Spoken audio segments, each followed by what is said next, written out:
పరిశ్రమల అవసరాలకు అనుగుణంగా విద్యార్థుల్ని తీర్చిదిద్దేందుకు విద్యా పరిశ్రమల సమ్మేళనం 2026ను ఈ నెల 5 నుంచి 7 వరకు నిర్వహిస్తున్నట్లు ఏఎన్యూ రెక్టర్ సమ్మేళనం esteemed patron Acharya R Sivaram Prasad వెల్లడించారు.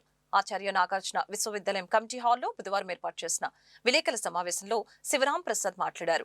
పరిశ్రమల అవసరాలకు తగ్గట్లుగా సిలబస్ ను రూపొందించడం, విద్యార్థులకి ఇంటర్న్షిప్ సదుపాయం కల్పించడంతో పాటు నాలెడ్జ్ పంపకం ద్వారా ఉపాధి అవకాశాలు కల్పించడానికి ఈ సమ్మేళనం ఎంతో దోహదపడుతుందని చెప్పారు.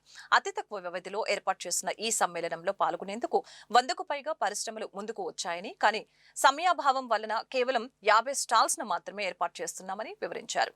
ఆర్టిఫిషియల్ ఇంటెలిజెన్స్ ను విద్యార్థులకు మరింత దగ్గర చేయడం ద్వారా మరిన్ని ఉపాధి అవకాశాలు పొందే అవకాశం ఉందని చెప్పారు. ఈ సమ్మేళనానికి జాతీయ, అంతర్జాతీయ పరిశ్రమలతో పాటు ప్రధానమంత్రి చేత కితాబు పొందిన డాక్టర్లు కూడా ఈ కార్యక్రమంలో పాల్గొంటారని చెప్పారు. అలాగే ఇండస్ట్రీ అవసరాలను కూడా తెలుసుకొని దానికి తగ్గట్టుగా మన కరికులం డిజైన్ చేసుకుని ముందుకెళ్లాలన్న ఉద్దేశంతో దీన్ని స్టార్ట్ చేస్తున్నాం అన్నమాట. మీ ప్రెస్, మీడియా, మీ యొక్క పాత్ర చాలా ముఖ్యం.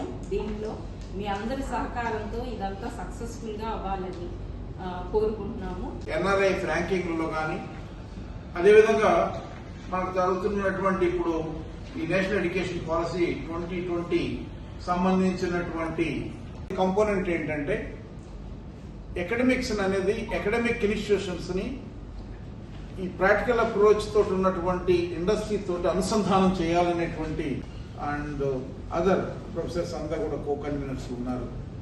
ఒక స్టాట్యుటరీ కమిటీ కూడా దీనికి ఏర్పాటు చేశాం.